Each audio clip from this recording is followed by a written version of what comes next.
Eso fue lo que dijiste tú, no era amor.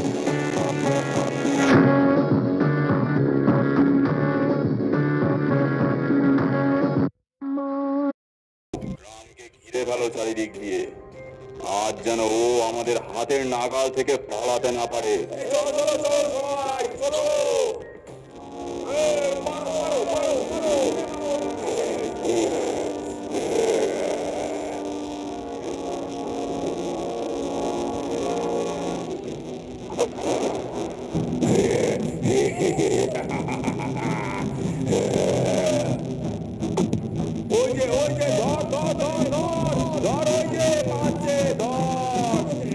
এই শয়তান, ষষ্ঠীকে ছেড়ে দে বলছি, না হলে এক্ষুনি তোকে জ্বালিয়ে পুড়িয়ে শেষ করে দেবো।